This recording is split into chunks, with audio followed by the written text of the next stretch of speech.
के बाद जो नरवाई है उसमें आग लगाते हैं, उसको सरकार के द्वारा एक अपराध घोषित किया गया है और उसमें जुर्माना भी निर्धारित किया गया। सबसे पहले वो जुर्माना के बारे में जान लीजिए कि यदि कोई 2 एकड़ से कम का किसान है और उसने अपने खेत में यदि आग लगाई तो उसे लगभग 2500 रुपए प्रति घटना के हिसाब से जुर्माना भरना पड़ सकता है।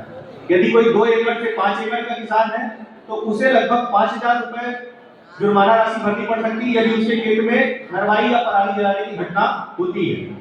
इसके अलावा यदि 5 एकड़ से अधिक भूमि का मालिक है तो उसे लगभग 15,000 रुपए प्रति घटना के हिसाब से जुर्माना सरकार के द्वारा आरोपित किया जा सकता है यदि उसके खेत में नरवाई या पराली जलाने की घटना होती है। आज की डेट में सैटेलाइट से मॉनिटरिंग होती है। सैटेलाइट हमारे ऊपर से वो आपके खेतों के ऊपर से गुजरता है और वो फोटो ले लेता है और यदि आपके खेत में ऐसी घटना होती है तो आपको उसका जुर्माना भरना पड़ सकता है। जुर्माना ना भरना पड़े उसके कुछ यांत्रिक समाधान है, कुछ मशीनें हैं, उसके बारे में आपको किसान भाई बताऊंगा। जैसे कि अभी गेहूं की कटाई होगी हमारे हार्वेस्टर से, तो उसके बाद सबसे जो उपयोगी यंत्र होगा वो है हमारा स्ट्रॉ रीपर। स्ट्रॉ रीपर से आप लोग परिचित होंगे, जिसको भूसा मशीन भी बोलते हैं।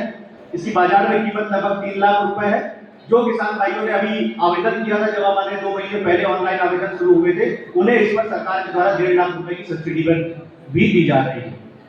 इसके अलावा एक यंत्र है जिसको सुपर सीडर कहते हैं। सुपर सीडर यंत्र बहुत ही प्रभावी साबित हो रहा है पूरे भारतवर्ष में नरवाई या पराली प्रबंधन के उसमें होता क्या है कि कंबाइन हार्वेस्टर की कटाई के बाद सीधी आप अगली फसल की बिजाई कर सकते हैं। जैसे धान के बाद आप सीधी गेहूं की बिजाई कर सकते हैं और गेहूं के बाद जो किसान भाई अपने खेत में अगर मूंग लेते हैं तो मूंग की बिजाई इस यंत्र के माध्यम से संभव हो पाती है। जो सुपर सीडर मशीन है वो रोटावेटर और जीरो टिल सिंडल को मिलाकर बनाई हुई एक मशीन है। इसमें नीचे छोटा सा रोटावेटर लगा होता है 6 फीट 7 फीट का। वो रोटावेटर आपकी जो भी खेत में फसल अवशेष है उसको छोटे छोटे टुकड़े करके मिट्टी में मिला देता है और पीछे जो उसकी बोली की मशीन है वो बोली करती चलती है। तो 2 काम हमारे एक साथ होते हैं कि आपकी जो नरवाई या पराली थी वो मिट्टी में आपकी मिल भी गई और पीछे हमारी बोली भी हो गई। ये यंत्र हो गया। एक अगला यंत्र है जिसका नाम है बेलर।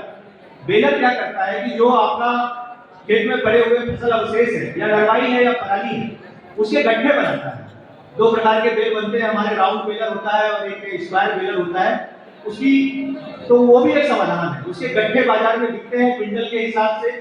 जो हमारी ब्रिकेट बनाने वाली कंपनियां हैं या जो ईंट भट्टे हैं या जो एनटीपीसी के प्लांट्स हैं ये इसे खरीदते हैं। तो वो एक आय का स्रोत हो सकता है यदि कोई किसान भाई बेलर मशीन को अपने पास रखता है। एक व्यवसाय शुरू कर सकता है कि वो नरवाई या पराली की बेल बनाकर उसे बाजार में ओपन मार्केट में बेचकर आय कर सकता है। तो एक समाधान हो गया हमारा बेलर। बेलर कैसे चलता है? बेलर को चलाने के लिए एक पूरी असेंबली लगती है। सबसे पहले जैसे कि आपका कंबाइन हार्वेस्टर की कटाई हो गई, उसके बाद चलता है स्लैशर।